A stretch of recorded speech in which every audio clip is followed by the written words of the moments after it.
قرآن کریم کو سیکھا اور دوسروں تک پہنچایا، دوسروں کو حافظ بنایا۔ دوستو، قرآن کریم کے پڑھنے کے چند درجے ہیں۔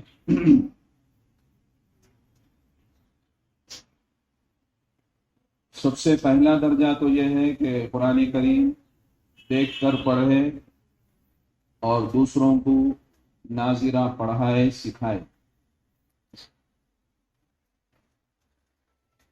دوسرا درجہ قرآن کریم کو زبانی یاد کرے اور دوسروں کو بھی زبانی یاد کرائے۔ الحمدللہ یہ معلمات اللہ ان کو جزائے خیر دے، جنہوں نے ایک لمبا عرصہ بے لوث بے غرض ہو کر صرف قرآن کریم کی خدمت کی نیت سے انہوں نے اس بہت بڑے دینی خدمت کو انجام دیا۔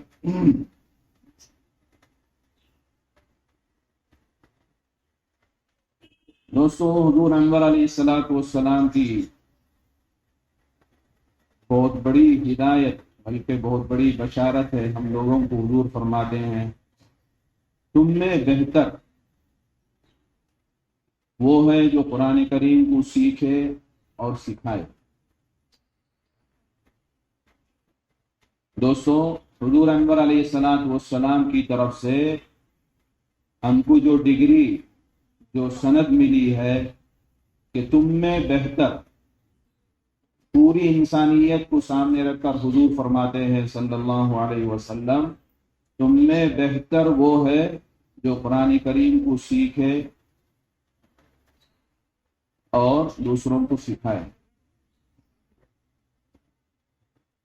کتابوں میں لکھا گیا، بلکہ محدثین فرماتے ہیں قیامت کے دن عرش کے نیچے ان لوگوں کو بھی جگہ ملے گی دوستو جنہوں نے اس خدمت کو انجام دی، جنہوں نے اپنی زندگی کا اوڑھنا بچھونا اسی خدمت کو بنایا۔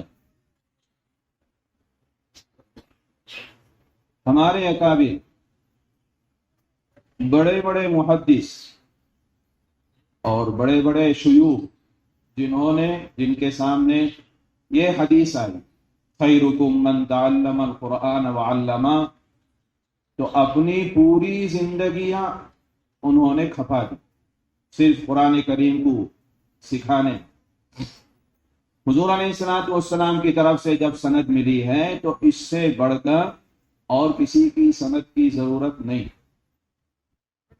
دوستو، یہ خدمت کرنے والے، یہ خدمت کرنے والیاں حضرات انبیاء علیہ السلام کا جو خاص وظیفہ ہے کہ اللہ سے پیغام کو لینا، بندوں تک پہنچانا، تو یہ وظیفہ انہوں نے اپنی زندگی کا مشن بنا لیا۔ تو حضرات انبیاء علیہ السلام سے بڑھ کر ہمارے سامنے مقدس ہستیاں کوئی نہیں، پوری کائنات میں، ساری انسانیت میں حضرات انبیاء علیہ السلام ہی سب سے مقدس ہیں۔ تو ان کا جو وظیفہ ہے، ان کا جو مشن ہے، حضور علیہ السلام کا لایا ہوا مشن، انہوں نے اس کو وظیفہ بنایا، تو ان سے بڑھ کر خوش نصیب اور کوئی نہیں ہو سکتا۔ اللہ ہم سب کو یقین نصیب فرمائے۔ دوستو، آج یقین ہی کی کمی ہے۔ حضور علیہ السلام کے ارشادات اور قرآن کریم کی آیات دوستو ہر موڑ میں، ہر شعبے میں ہم کو ملتی ہیں، لیکن کمی اس کی ہے کہ ہمارے اندر اللہ کرے کہ اس مبارک مجلس کی برکت سے ہمارے اندر وہ یقین پیدا فرمائے۔ اور قرآن کریم یقین پیدا کرنے والی ہی کتاب۔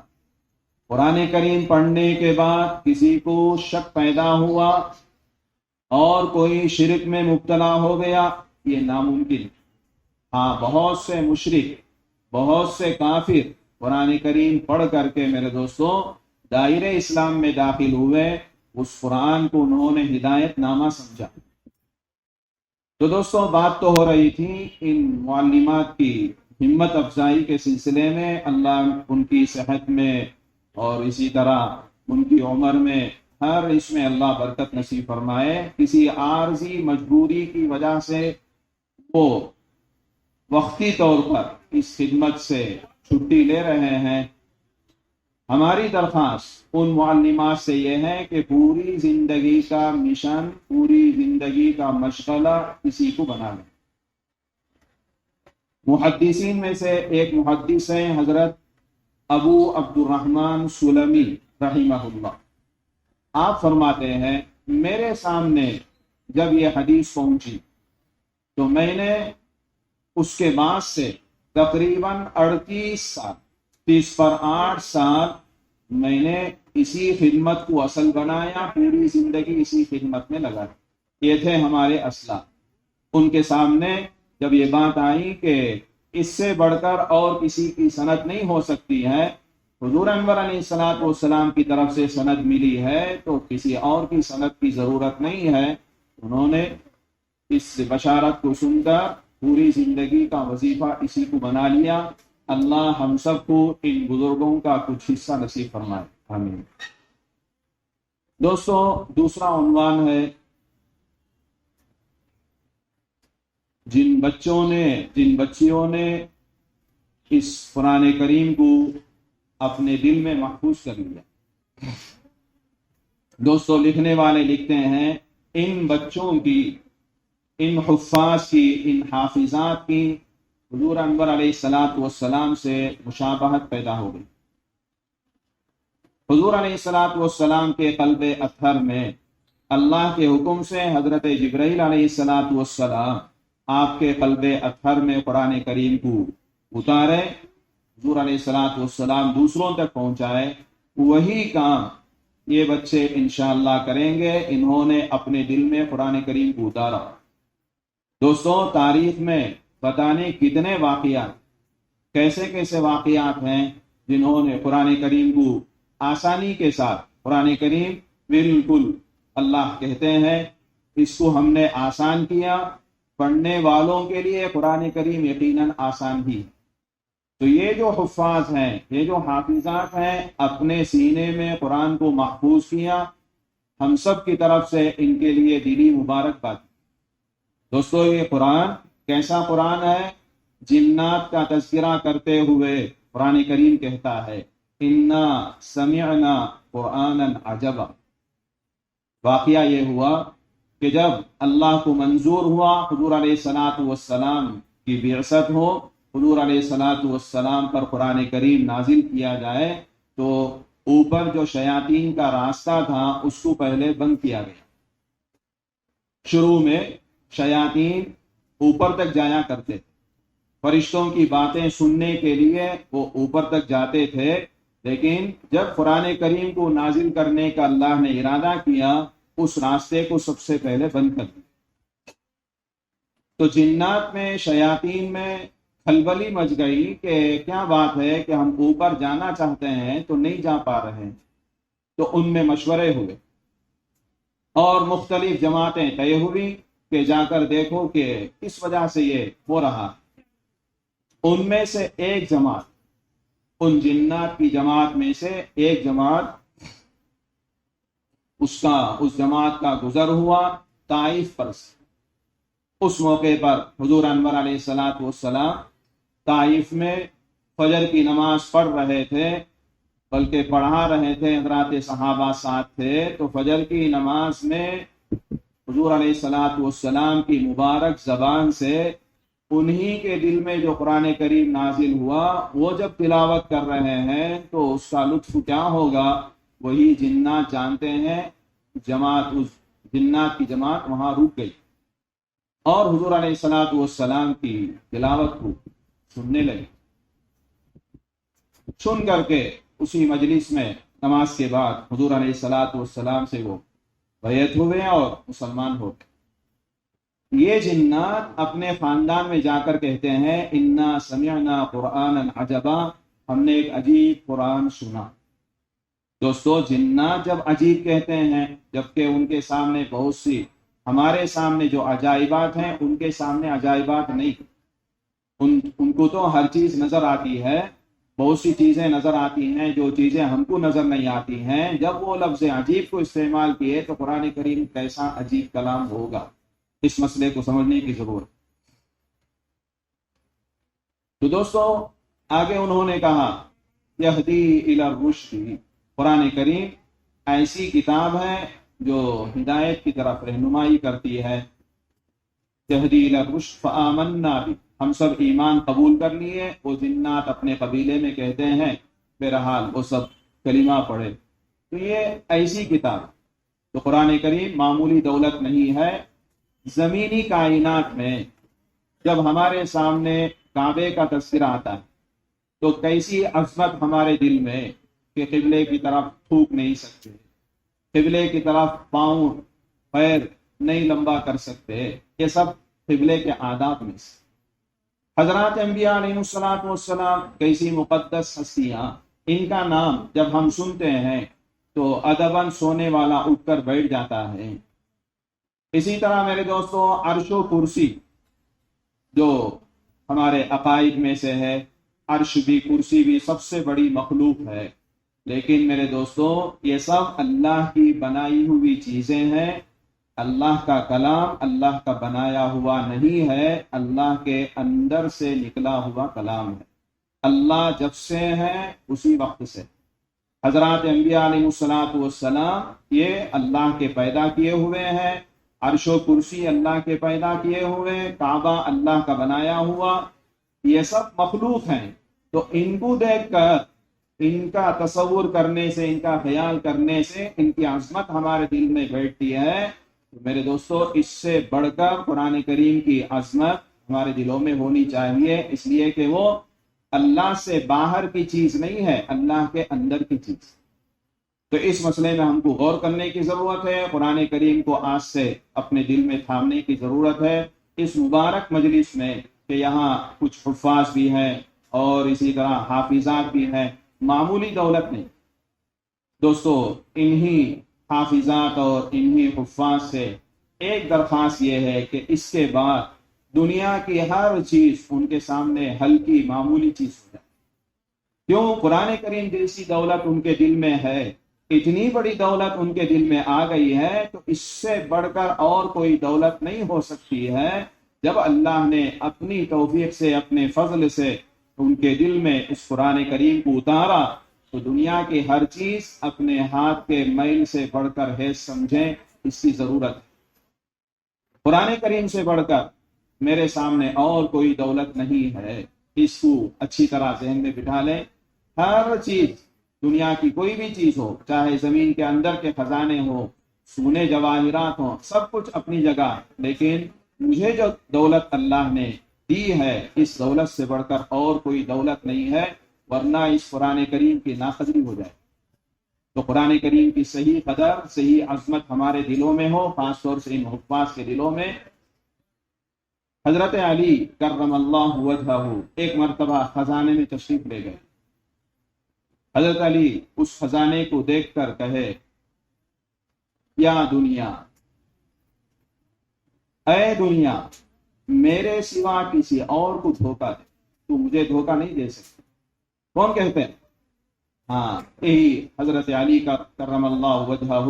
یہ حضرات صحابہ قرآن ہی کی دولت سے، قرآن ہی کے طفیل میں اللہ نے ان کو صحابہ کا نام دیا، جبکہ ان کا پرانا نام تھا جہلاء مکہ، مکے کے جاہل، جہلاء مشرکین، ان کا لقب تھا۔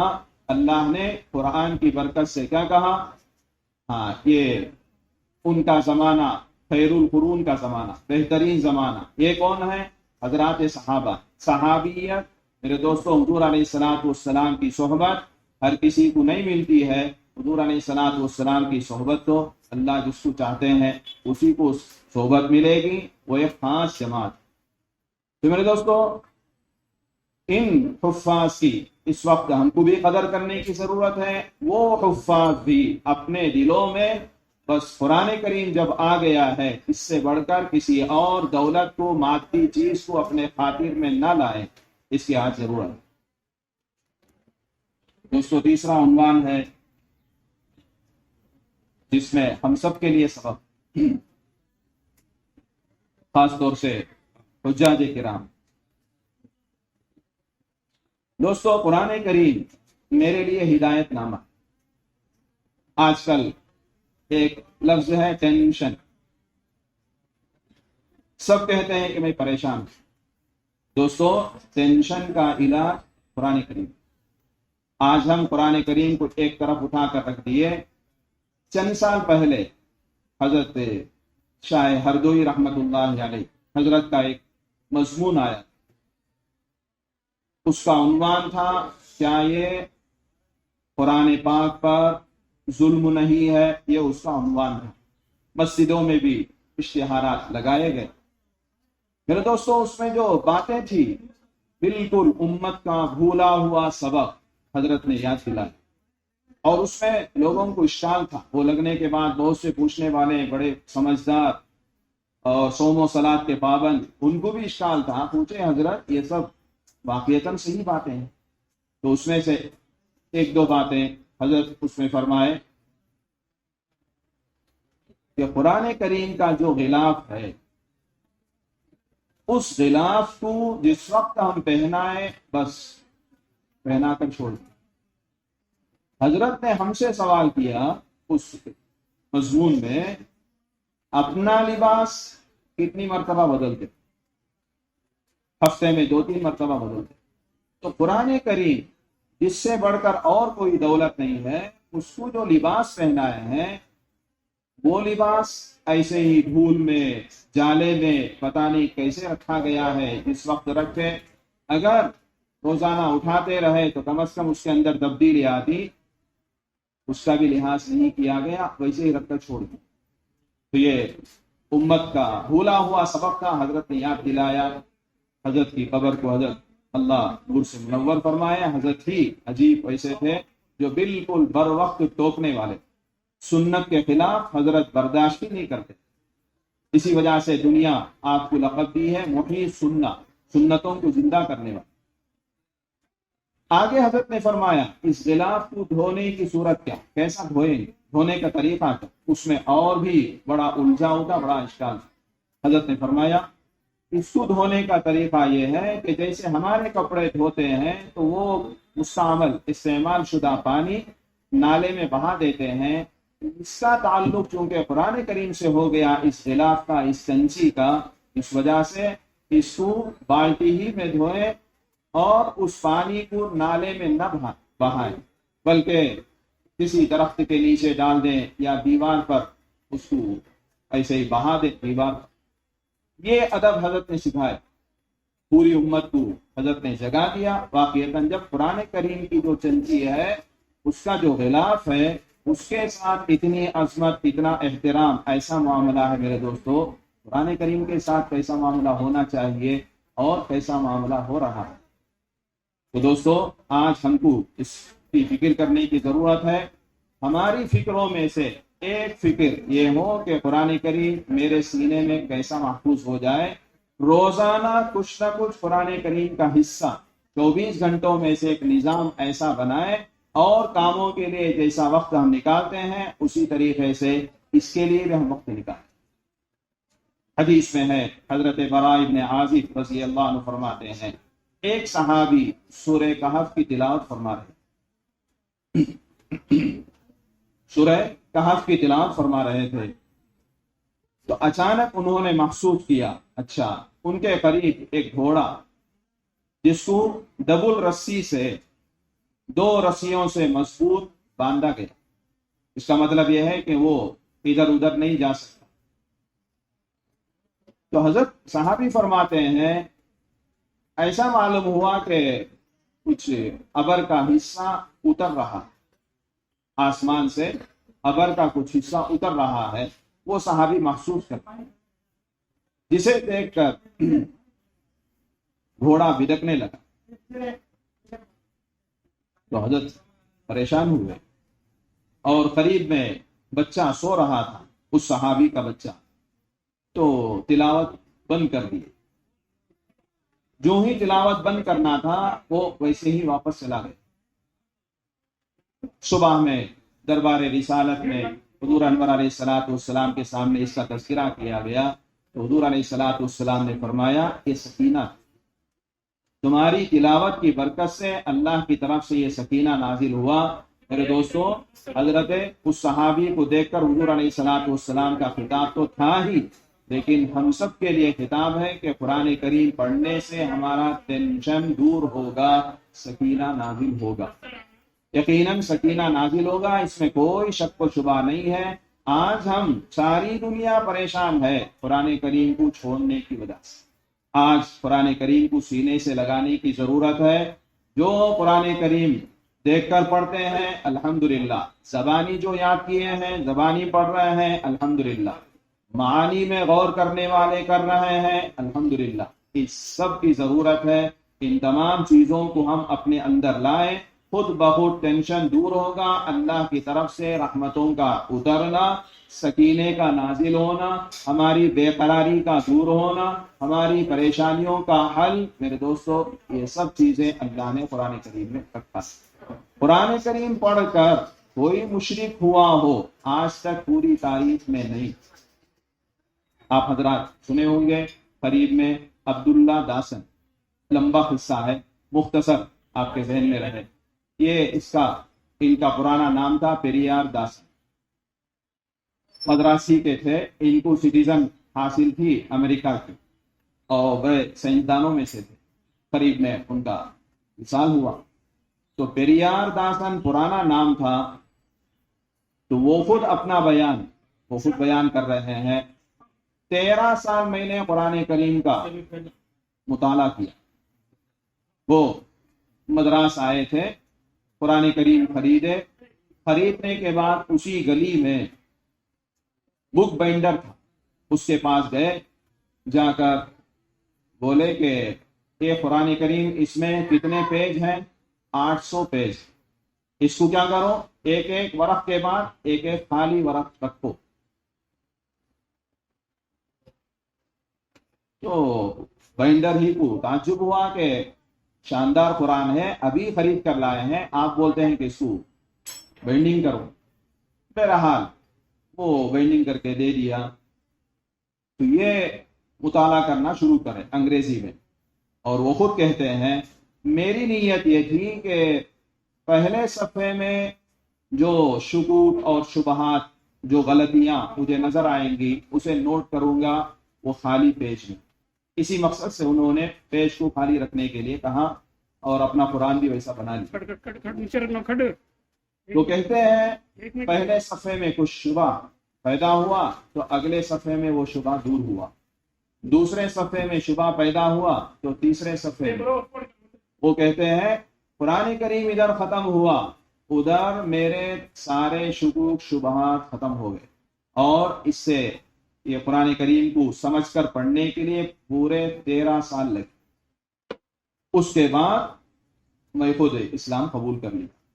تو دوستو، جب جن کے پاس پرانے خاندانی مسلمان نہیں، ان کا یہ تاثر ہے قرآن کے بارے میں، فَبِأَيِّ حَدِيثٍ بَعْدَهُ يُؤْمِنُونَ، تو ہمارا تو اور زیادہ تاثر ہونا چاہیے۔ جن کے پاس ایمان نہیں تھا ان کا یہ تاثر ہے کہ 13 سال قرآن کریم مطالعہ کرنے کے بعد وہ اسلام قبول کرنے پر مجبور ہو گئے، قرآن کریم سے اسلام قبول کیے۔ اللہ ان کی خبر کو نور سے منور فرمائے۔ چند سال پہلے ہی ابھی مدراسی میں ان کا وصال ہوا۔ تو یہ سب میرے دوستوں قرآن کریم کو سمجھے ہوئے، صحیح معنی میں انہوں نے قرآن کریم کو سمجھا۔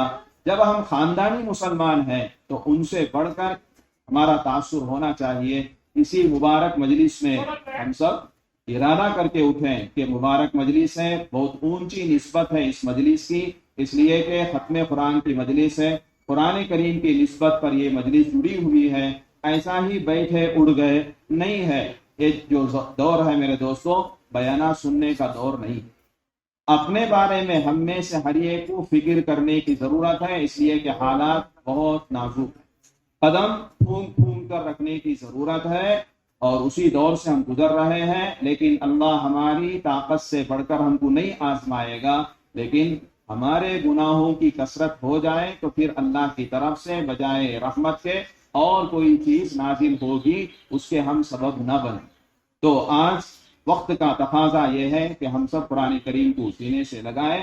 کہ جو حجاج کرام الحمدللہ آئے ہیں، ایک بزرگ کا قصہ لکھا گیا ہے، وہ حج سے واپس آئے، واپس آ کر کے اپنے شیخ کو لکھ رہے ہیں کہ حضرت، حج سے پہلے میرا معمول یہ تھا کہ میرے سر کے اوپر ایک نور محسوس کرتا تھا، ہمیشہ چلتے پھرتے وہ انوار مجھے محسوس ہوتے تھے۔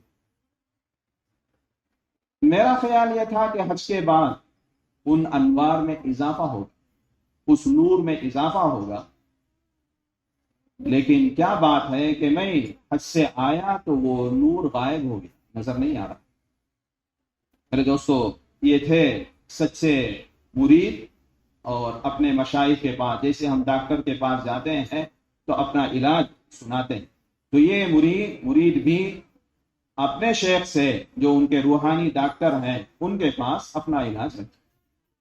تو حضرت نے فرمایا، بالکل دکھتی رگ پر انہوں نے ہاتھ رکھا، کہا کہ ایسا لگتا ہے کہ حج سے واپس آنے کے بعد تمہارے اندر بجائے عاجزی کے دوسری چیز پیدا ہو گئی ہے، بڑائی پیدا ہو گئی ہے، میں حاجی ہوں، اس وجہ سے وہ نور غائب ہو۔ تو حضرت کو محسوس ہوا، اس مرید کو واقعتاً یہ بات تو ہے کہ میرے اندر کچھ نہ کچھ بات پیدا ہوئی۔ تو میرے دوستو، یہ اللہ کہتے ہیں حج کے بعد صحیح حاجی وہ ہے اس کی زندگی میں تبدیلی آئے۔ ہمارے اندر تبدیلی آنے کے لیے بہترین نسخہ قرآن کریم، اس سے بڑھ کر اور کوئی چیز ہماری زندگی میں تبدیلی لانے والی نہیں ہے۔ تو ہمارے حجاج کرام سے میں واقعہ ایسے ذہن میں آیا، سنا دیا، آپ حضرات سے معذرت خواہ ہوں، ایسا کسی کے بارے میں نہیں ہے۔ ہمارے حج کو قبول فرمائے، آپ کے حج کو قبول فرما کر پورے عالم میں ہدایت کا، امن و امان کا فیصلہ اللہ کرے، آمین۔ تو میرے دوستو، پوری پریشانیوں کا حل اللہ نے قرآن کریم میں رکھا۔ تو پوری مجلس کا خلاصہ یہ ہے کہ ہم قرآن کریم کو کبھی بھی ہاتھ سے نہ چھوڑیں، 24 گھنٹے میں سے قرآن کریم کو وقت ضرور دیں۔ اگر ہم نہیں سیکھے ہیں تو سیکھنے والے بنیں، اس کے بعد خود بخود دنیا ہی میں ہم کو جنت کا مزہ لگے گا۔ کوئی ٹینشن نہیں، کوئی پریشانی نہیں۔ ٹینشن دور ہونے کے واسطے جیب میں پیسہ ہونا ضروری نہیں ہے، جس کا جیب خالی ہے وہ بھی الحمدللہ سکون کی زندگی گزار رہا ہے۔ سکینے کا تعلق اللہ سے ہے، پیسوں سے، مادی چیزوں سے نہیں ہے۔ اللہ ہم سب کو یقین نصیب فرمائے۔ حضور علیہ الصلوۃ والسلام کے ارشادات، حضور اور اللہ کے کلام پاک پر جیسا یقین ہونا چاہیے ویسا یقین کریں، اور قرآن کریم کی تلاوت آج ہی سے ہم شروع کرنے والے بن جائیں۔ اللہ ہم سب کو ایسے خوش نصیب بندوں میں شامل فرمائے۔ وآخر دعوانا الحمدللہ رب العالمین۔